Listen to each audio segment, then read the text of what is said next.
Hello, friends. Welcome back to Reiki Crossroads and Connections, where we're having conversations about practices that keep us rooted, spacious, connected, and remembering ourselves.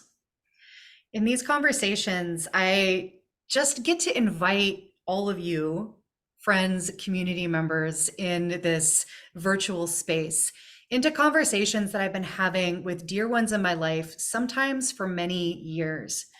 Sometimes people that I've been connected with for a long time and have lost touch with and get to reconnect with in these places of commonality between the work that we do in the world. Sometimes it's with folks that I've been kind of following and watching from afar for a long time and get the opportunity to reach out to because we have this space and this community to talk.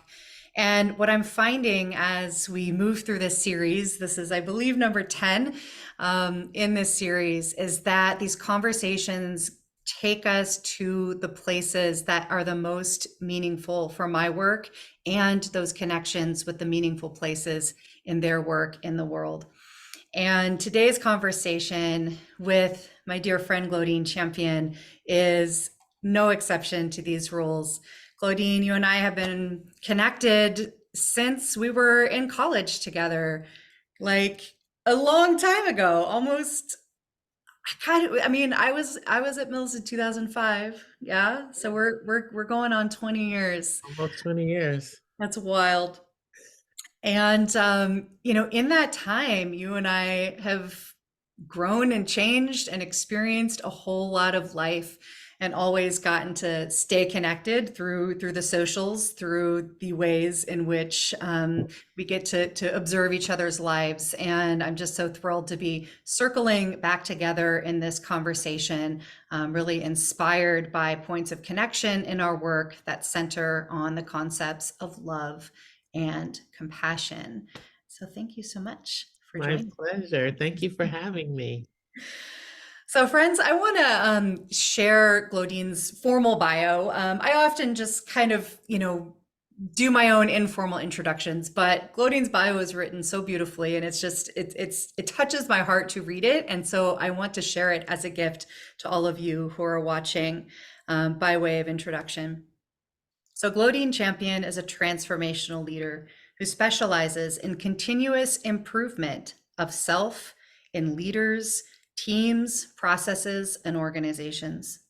She's a sought after 2 times TEDx speaker who pulls from the influence of her mother, her first authentic leader, to create stories that connect with her audience. Her approach to everything she does is with honesty, authenticity, and vulnerability, and the intent to leave people better than she found them. She's also the celebrated author of the award-winning coming-of-age novel, Salmon Croquettes. She loves her Tibetan terrier, Tashi, her weighted blanket, and breakfast for dinner. I'm with you on that. Self-Love Sunday is her favorite day of the week. I And forgot I wrote that. it's just so full of so many, at least so many of the parts of you that I am familiar with. So I did want to share that in its completion. Well, thank you. Yeah. I So was part just looking for a bio yesterday. I have to remember that one. I know where it is. yeah, yeah, awesome. So, I've been wanting, to be perfectly honest, I've been wanting an excuse for us to reconnect in this way in a long time. And the catalyst for reaching out to you in this particular instance was the recent TEDx talk that you did, Mm. because it was so powerful and it was, really so aligned with the ways that I've been trying to articulate my work in the world. And I'm like, here it is. It's articulated so powerfully in this, accessible, beautiful space. And, through this talk, you share stories and perspectives and insights about love as an action, as a strategy for connecting with each other across differences. And not superficial differences necessarily, those as well, but really challenging us as viewers to consider love as a strategy for connecting across the most challenging differences, the deep, intractable differences that truly stir up difficulty and pain and suffering in the world. And, you shared a little bit of feedback that came to you about this talk, calling it mind-blowing simplicity of message. And that through that simplicity, such incredible power that is actionable. And I was like, yes, the most powerful practices are simple and deep.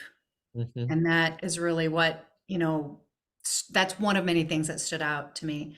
So I wonder if you could just get us started with just what has most heart and meaning for you today about this message that you shared with us in this TED Talk. Um, I mean, I feel like of all the talks I've done, all the keynotes I've done, that one was from my heart. And I don't know that there's any specific piece of it because it's it's it in its entirety that is the most well, if I had to piece it apart,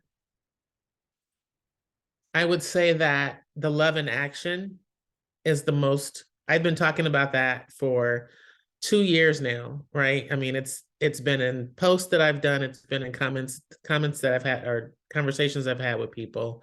It's been in the webinars and the workshops that I've done. But I don't think people heard it the same way in those instances that they did in this talk. And I think it was because it was around something that was big enough that we could all wrap our arms around Yeah. and something as big as race, right?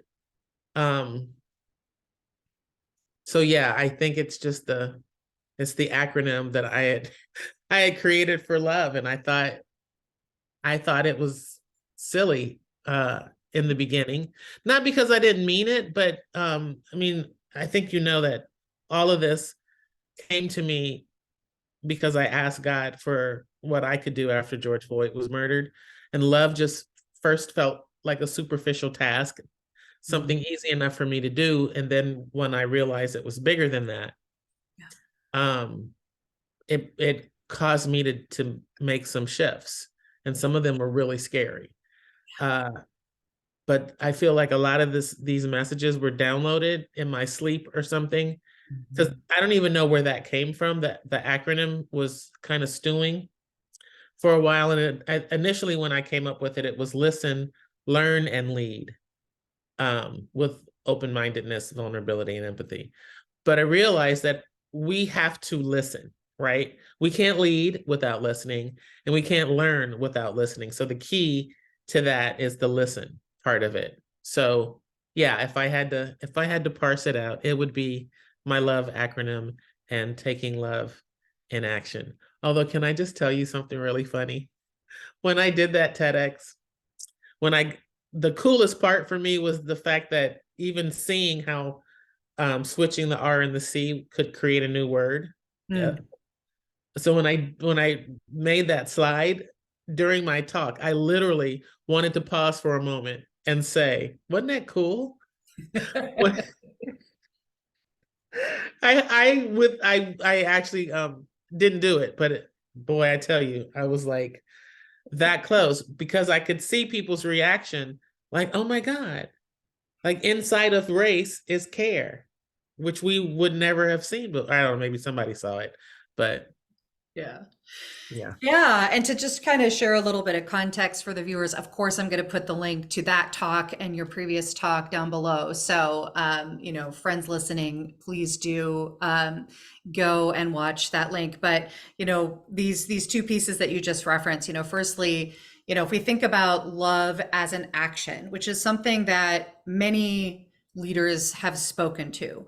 And as you inferred earlier, is also something that sometimes people can shrug off and see as like, okay, yeah, that's nice when there's time for love, but like when it's hard, that's going to go to the side. You're saying no, when it's hard, that's what we need to lead with, right? That's And then using this acronym that kind of goes into, well, what does that look like as an action, right? To listen with openness, vulnerability, and empathy, mhm. right? Which are all things that are increasingly well understood as being essential for our Yeah, lives and our relationships, right? yeah, And then this piece, around playing around with words, which is something that my mind absolutely loves. I love etymology and words and playing with them and shifting them around and seeing how that, what that does to our consciousness, our mind, and our feelings, right? Yeah. Because language is inherently limited, right? It is a structure that has incredible utility. Of course, Mhm. it's amazing that we have language, but every language has a box that it's inside of that is limited. And so when we can play with words, we can play with language and meaning and blending words together and parsing them out, it really can impact how we think and feel. And so this piece of taking the word race, which is a word that brings up so much for folks and can automatically put barriers up between people, and is something that was constructed at a certain point in our history specifically around division of people, and to Mhm. shift that around and turn it into the word care, right? It does something to our physiology. It does something. It halts an automatic response that many of us might have around that.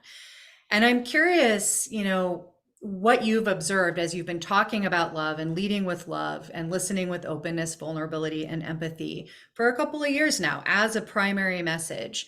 Um, I'm wondering what sorts of responses you've seen from people, I'm sure there's been a range of them, but I'm just curious about some of the things you've noticed as you've invited people into this work with these languages. Um, so two things. One, this recently happened on, when you put stuff out in the world, people have things that they need to say about it. So somebody emailed me last Thursday after watching my talk and said to me, um, basically that I was proposing that people engage in antagonistic conversations for the sake of love. And I said that I would love to talk to you about this, but I don't think we're going to get very far in an email exchange. So I'm open to having a conversation, which he agreed to, Awesome. which I was surprised. He didn't show his face, but he did agree to a conversation. Yeah. He didn't want to get on a Zoom, so we got on the no, we got on the Zoom. I showed my face, but he didn't want to come on camera. Okay, cool. Um, his issue was that most of his family are Democrats, Mhm. and he is not. Mhm. And having a conversation with them just starts an argument. Now, up until this point, we were having a dialogue. He was telling me about where he lives and all this kind of superficial conversation, right? So I was engaged. And then when he started talking, I stopped talking. Mhm. And at some point he said, "Why are you so quiet? Are you judging me right now?" And I said, "No." He said, "Then why are you so quiet?" I said, "Because um I'm showing you what it looks like to listen with an intent to learn. I don't know what you're going to say, so I don't want to make any assumptions. So the best thing for me to do is just to shut up and listen." And he went, "Oh, okay." I said, "So you can finish if you want." So we had a great conversation. I'm still trying to figure out how to share it.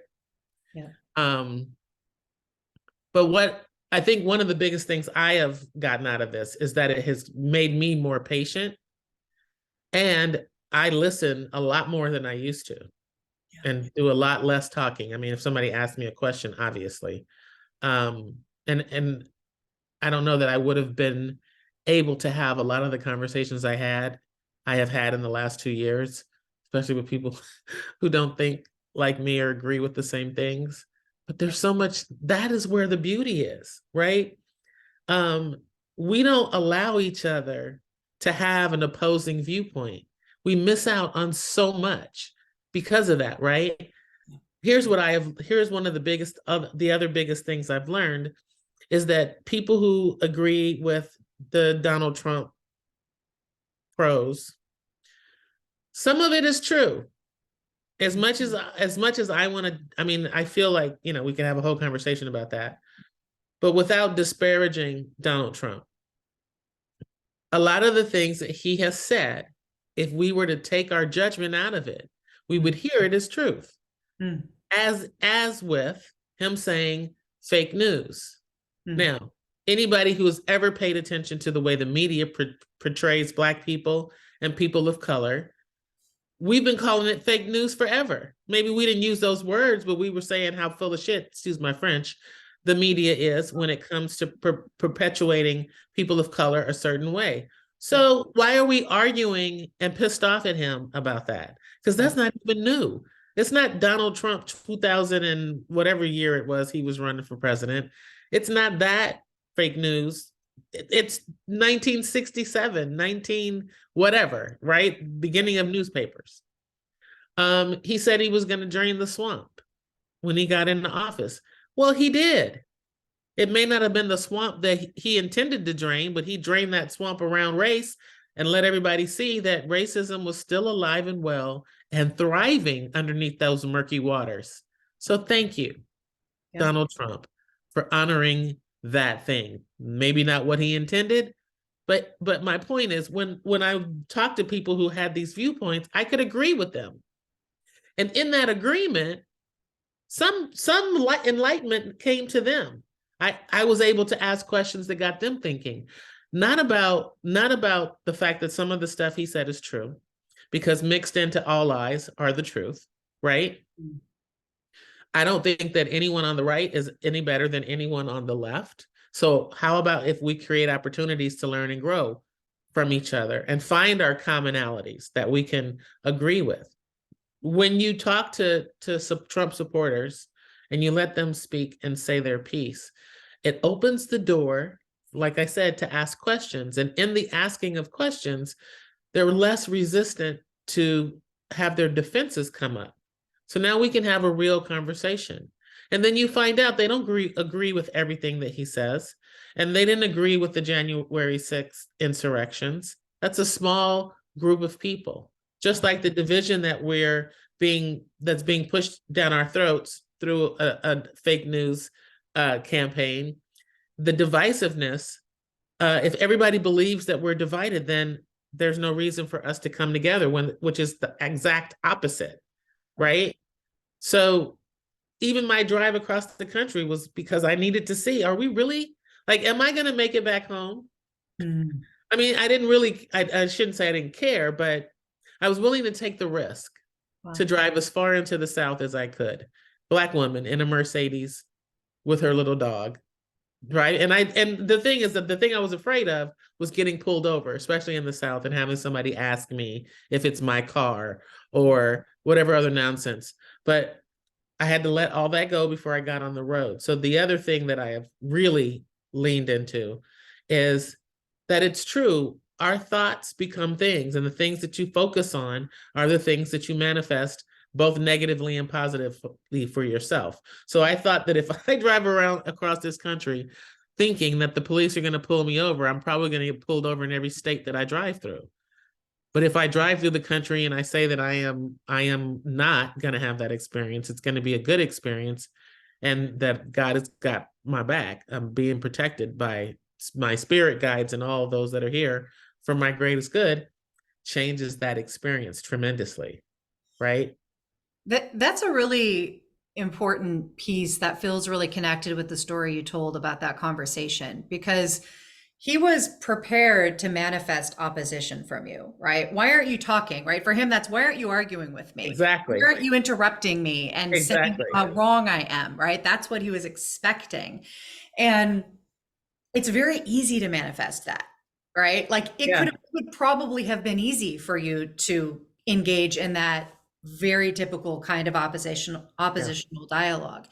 And so it makes me think about, the kind of, presence of mind and being and fortification strategies, tools that we need to cultivate within ourselves to be able to be an intervention for that, right? Yeah. Because in that moment when you were sitting and listening with openness, empathy, and vulnerability, you were creating an intervention in that manifestation of opposition that he was automatically trying to bring, and not trying to bring because he's a bad person.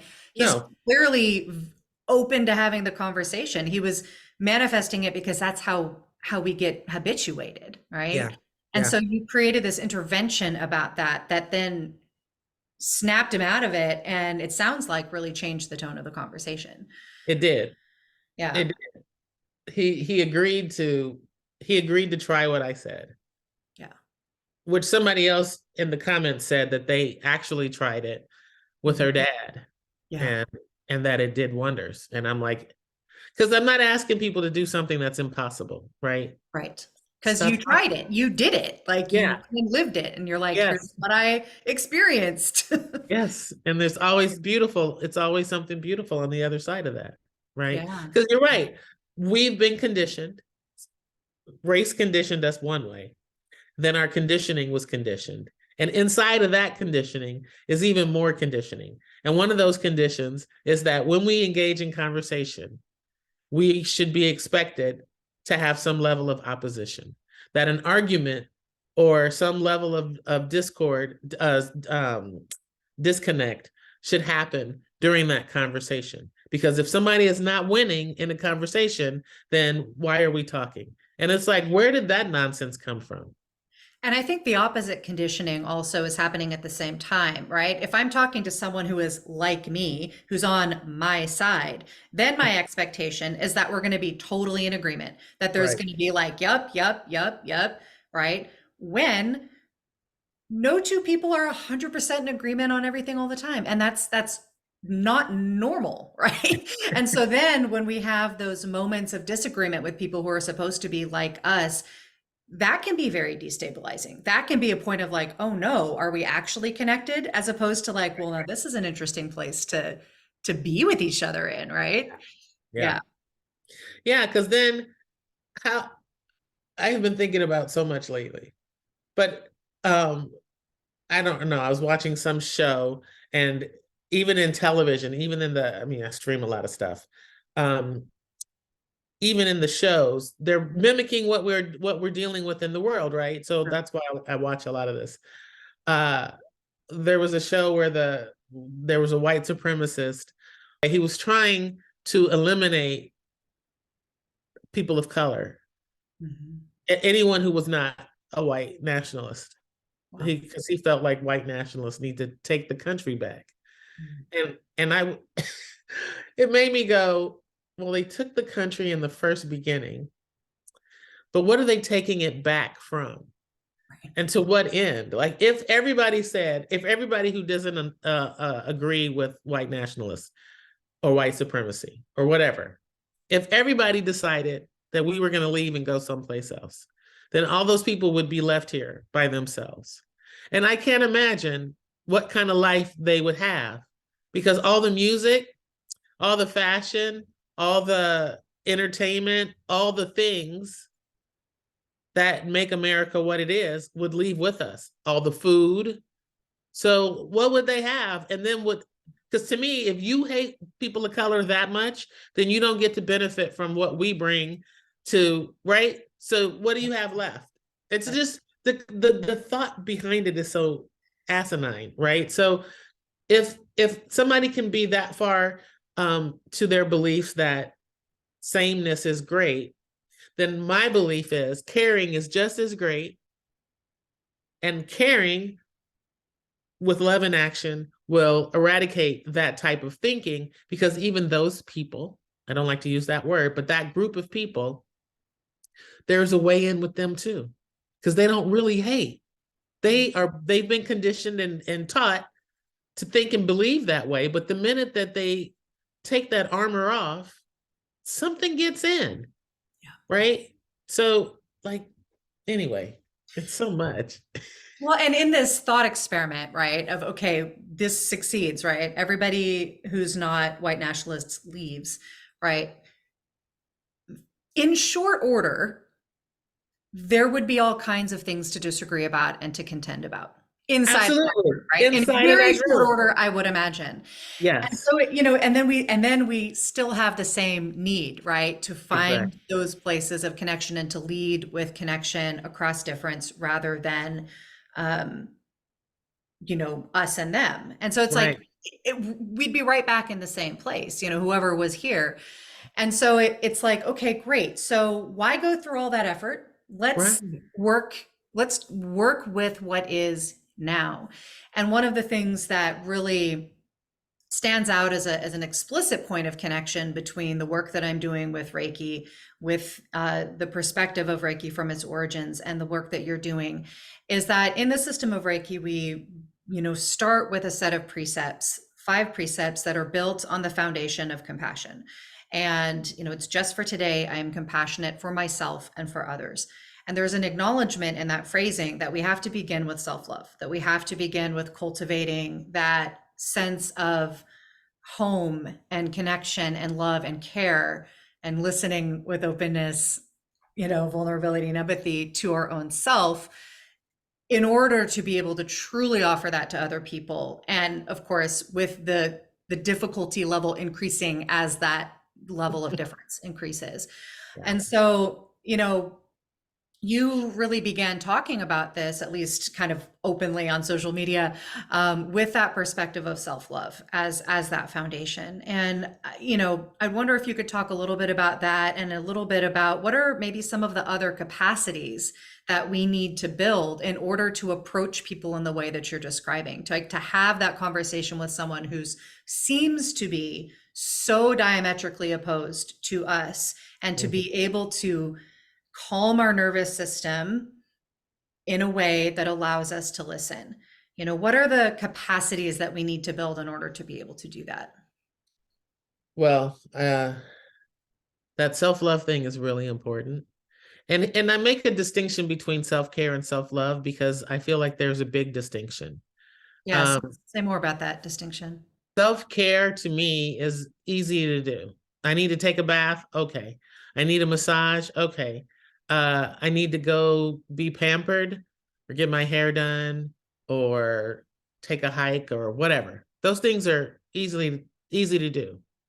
It's when you get stuck in stuff emotionally, right? Like, before we started recording, I told you kind of where my headspace is right now. Self-love is the part of me that has to recognize and honor how I'm feeling. Yes. And a lot of times we don't do that because we feel like we have to be a certain way all the time and that we can push that stuff away. But that doesn't serve us and it doesn't help us grow.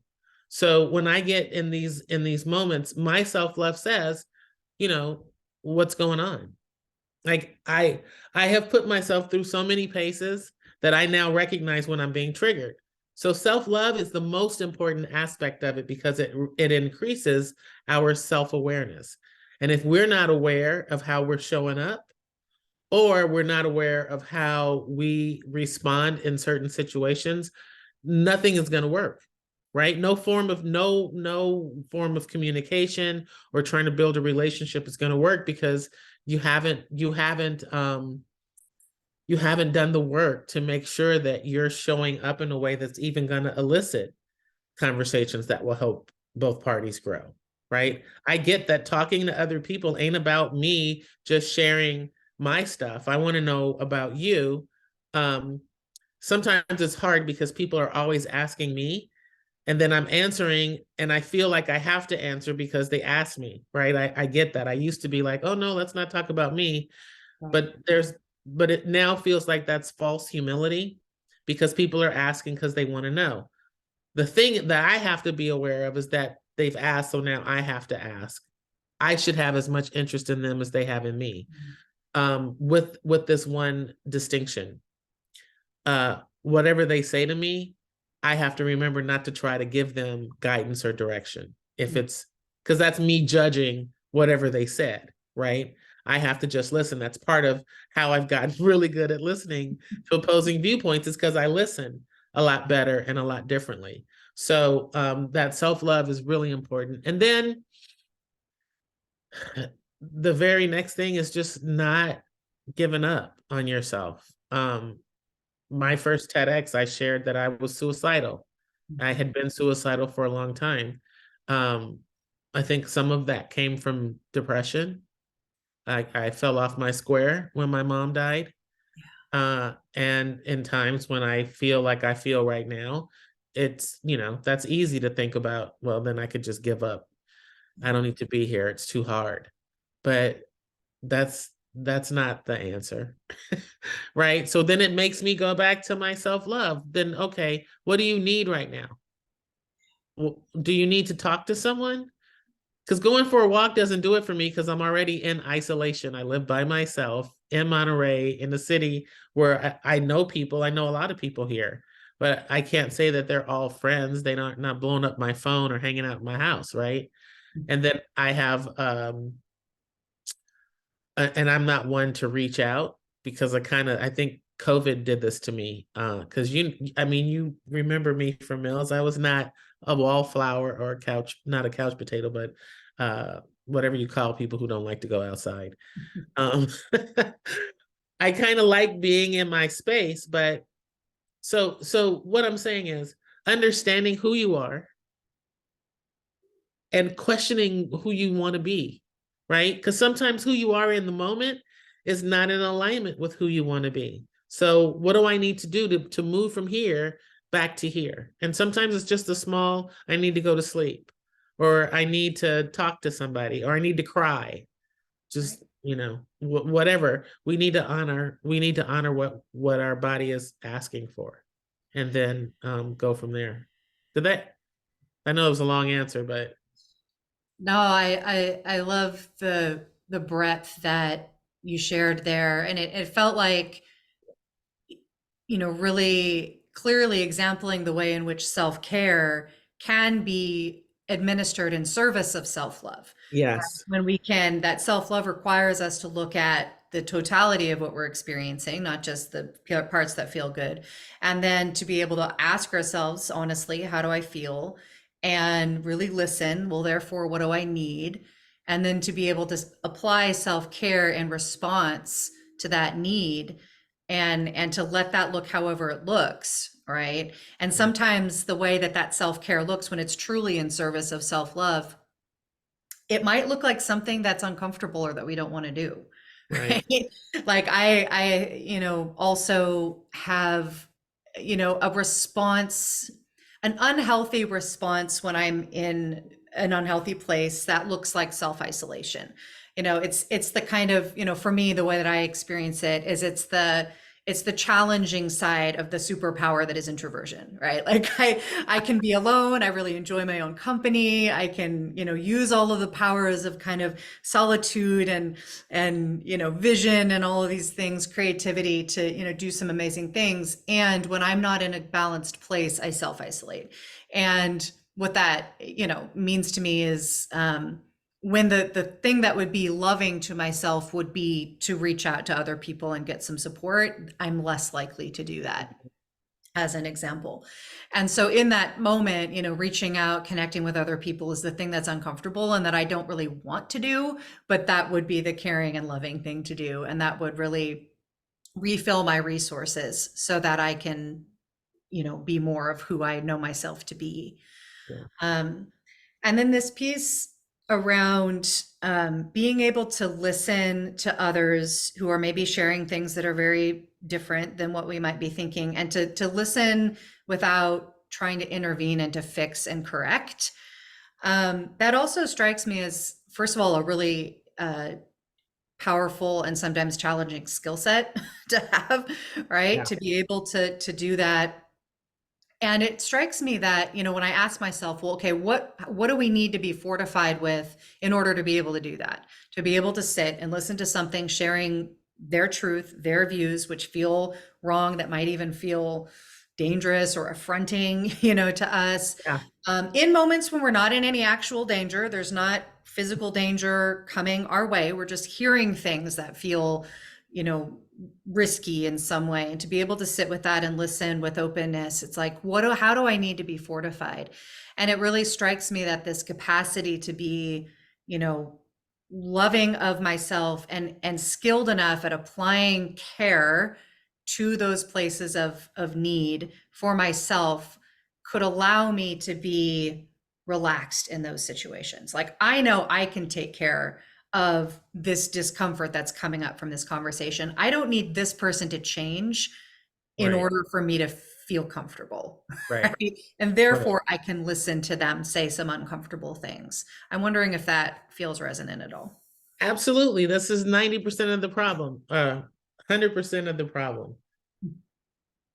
Let me say this too a different way.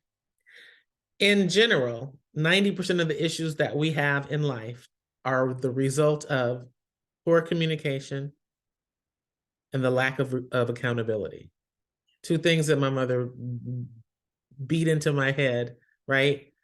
And then the work that I do, it's just evident that if people communicated better, right?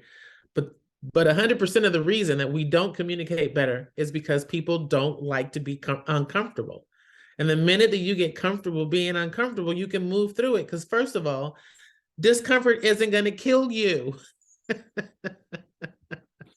But that's an ego, right? Our ego makes us feel like we got to be comfortable. We got to know everything. We got to have an answer for everything. And that's total BS.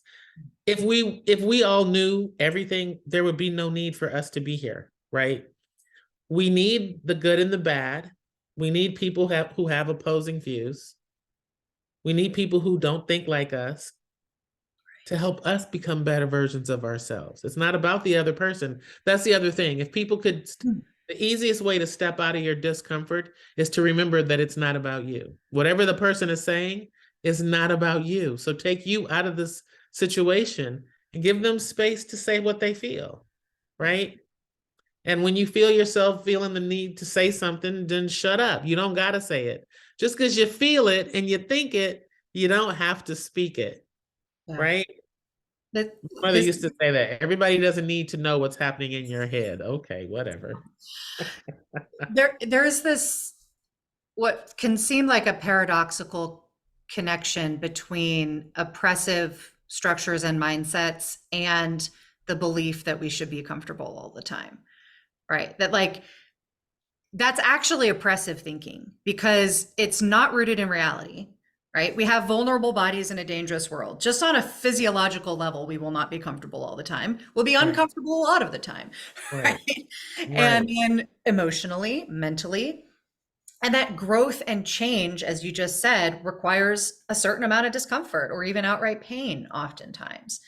And that if we don't have the experience of learning, what our tolerance level is, of having the experience that, oh, I can survive, a fair amount of discomfort and pain and then come out stronger. And that's not to like glorify pain or trauma, right? Because Right. there's No. a way in which that can get corrupted where we can say, Yeah. well, build your resilience, like all of this, what doesn't kill you makes you stronger. So just go ahead and embrace it. Like we're not going in that direction. Right. But what No. we're doing is acknowledging that being alive in a body in the world with complex feelings and complex social situations causes a lot of discomfort, and that growth inherently causes discomfort. I mean, we know that from the, growing pains, right? When our bodies are growing, like it hurts, it's achy. And so this idea that we should be entitled to perpetual comfort, it cripples us, and it keeps us, from growing and from expanding and from connecting in the ways that you're describing. Yeah. Yeah. Yeah. And this is why self-awareness is so important, right? Recognizing when you feel uncomfortable. Where is that showing up? My stomach hurts, or my chest feels tight, or my eye is twitching. All right. Now, are any of those things going to kill you? I mean, if you're having a heart attack, you'll feel it in your arm. Tell somebody to call 911. Short of that, the discomfort, it first of all, it shows up and then it moves. Right. Then we mentally hold on to the feeling, Right. right? So yeah, if I don't know anything else, I know that self-love is self-awareness. And self-awareness is the answer to so much. Because while what's happening out here isn't about you, what's happening in here is about you and how you're showing up for out here, right? And so as long as you can show up in a way that is authentic, right? I feel like some of the words that we use that used to mean something don't have as much meaning as they used to. Like authenticity, we throw that word around a lot, but I often wonder if people really understand what that really means, right?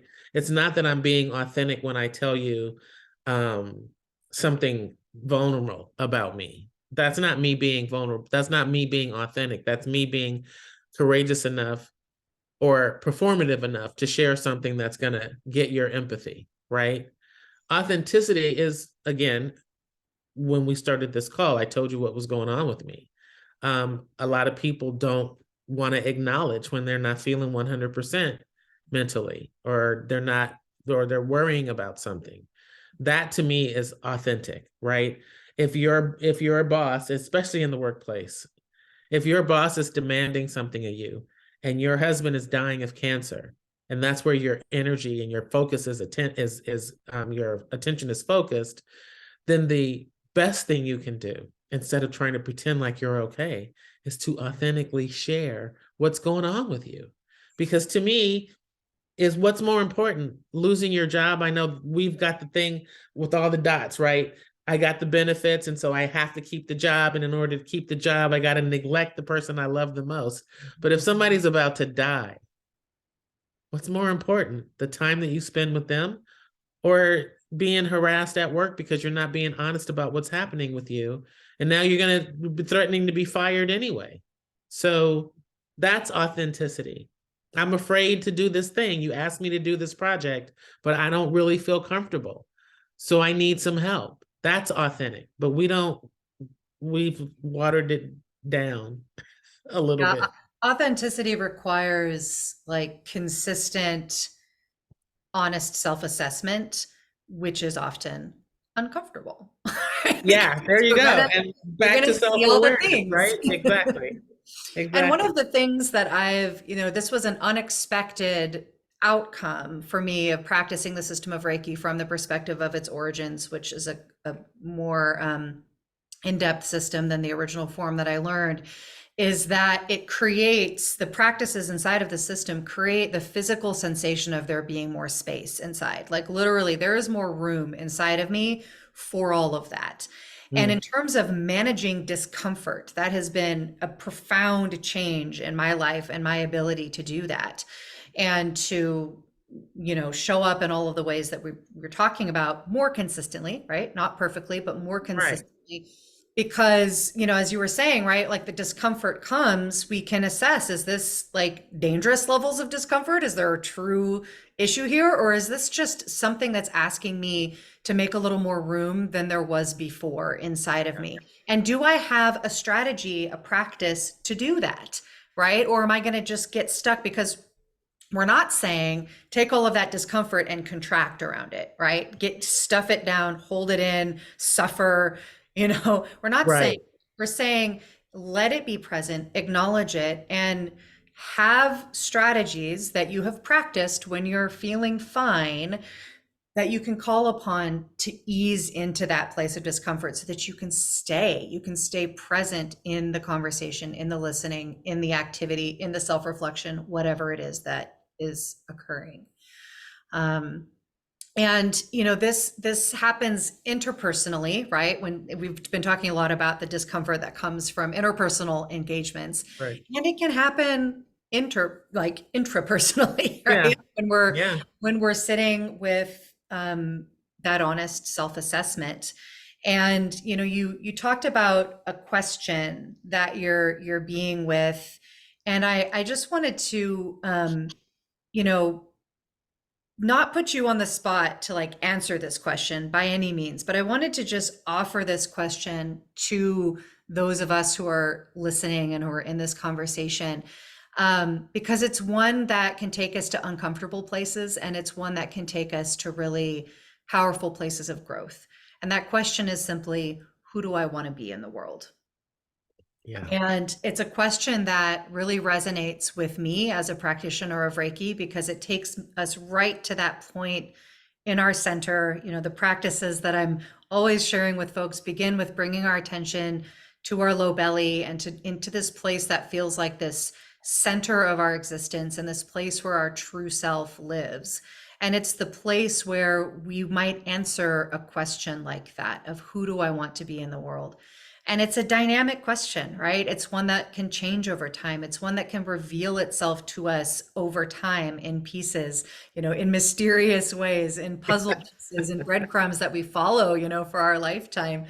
But it's such a worthy question, right? And it's one that can really keep us aligned with our values and with what matters most. And it's one that can really see us through those times when we're like, well, this shit isn't working at all, and this is hard and this is not giving me what I need and I don't feel supported, and whatever the things are. Right. And so I guess I'm wondering if there's any kind of advice or anything that you might kind of close with around this question, like for people who might want to sit with a question like that. How might you advise that they enter into that? Okay. So I hate to be a broken record, but so it goes back to the awareness, right? Because you can't ask yourself that question in a vacuum. How are you feeling? How are you feeling right now, and what led to that? Right. And then what part was your responsibility in it, and what was somebody else's responsibility in it? And then you own the part of you that, if a part of you had something to do with how you're feeling, then you own that. And then you ask yourself, who do I want to be in the world based on this experience? Right. I will just quickly say that I asked myself that question this morning because I was stressing out about a job that I have been in and out with this company. They want DEI, but they're checking the box and they're sending me through a bunch of nonsense. And I let it get in my head. And then I had to like go, okay, well, how are you feeling? Like, you're mad, but what are you mad about? Okay, well, you don't have anything to do with that. Like, yeah, they hired you to do this work, but it would be nice for them to pay you like they're supposed to, but your needs are always met. So what are you really mad about?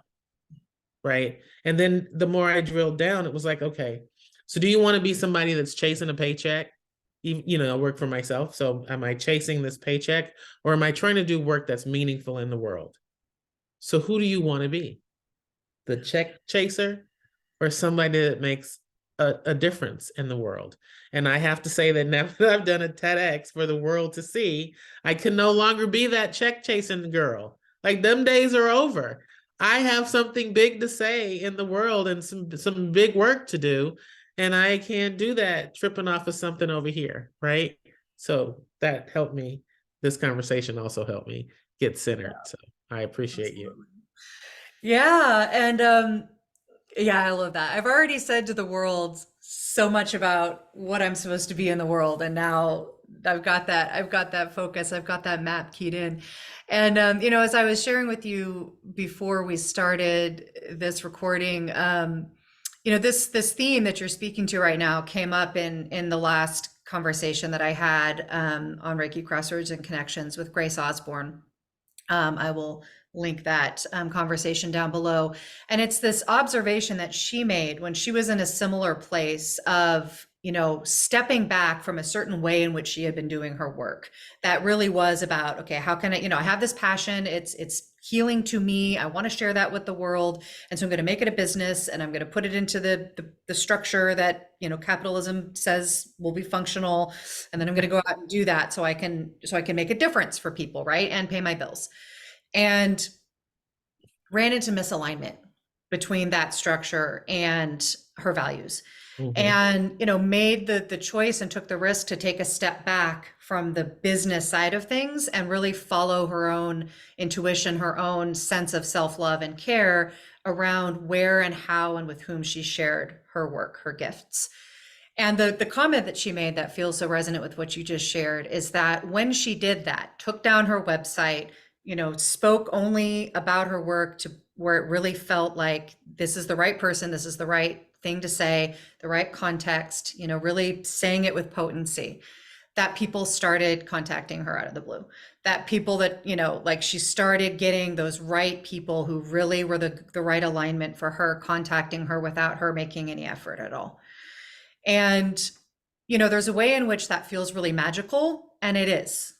Like it is Yeah. magical, and it's the magic of alignment. It's the magic of being rooted really, really well in whatever our answer to that question of what do I want to be? Who do I want to be in the world?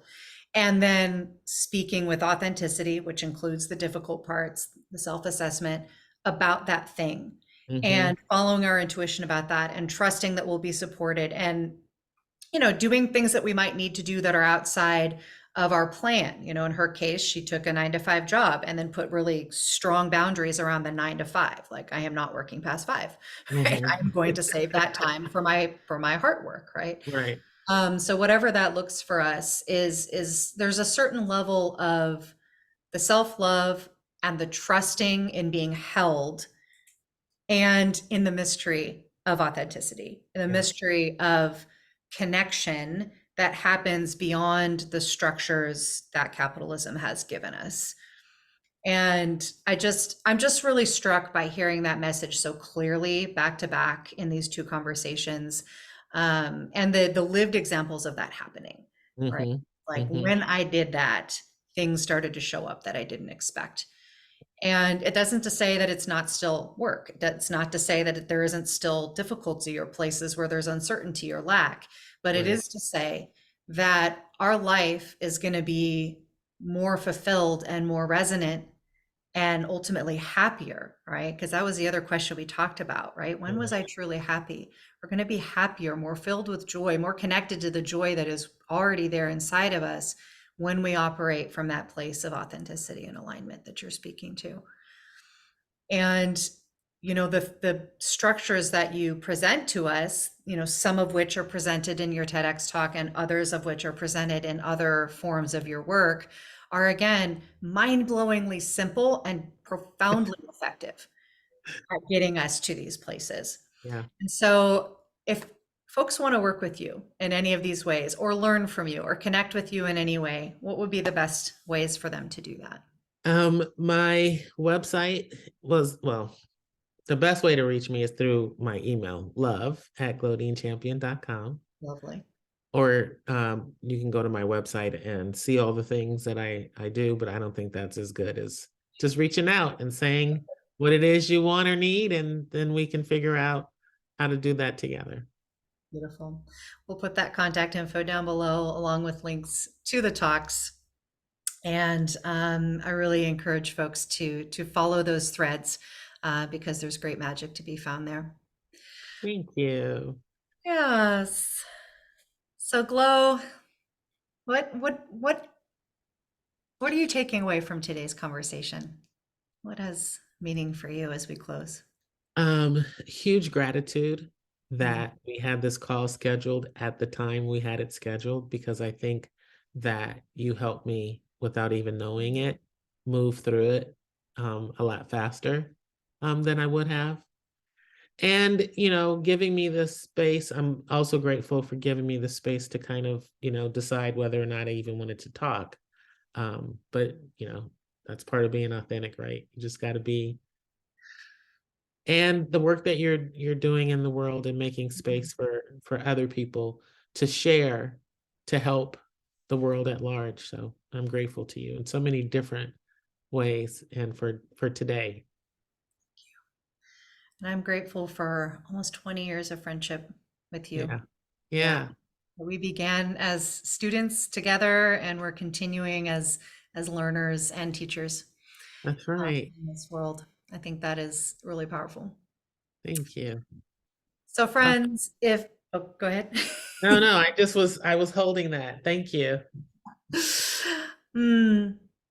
So friends listening, I'm curious what sparked for you in this conversation. I'd love to hear from you. Share down below in the comments. Feel free to reach out to Glodine or to myself, with questions, with reflections.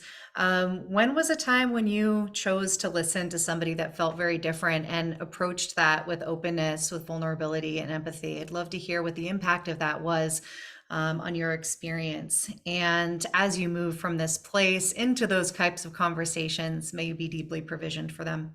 Until next time, we love you. Goodbye. Love you.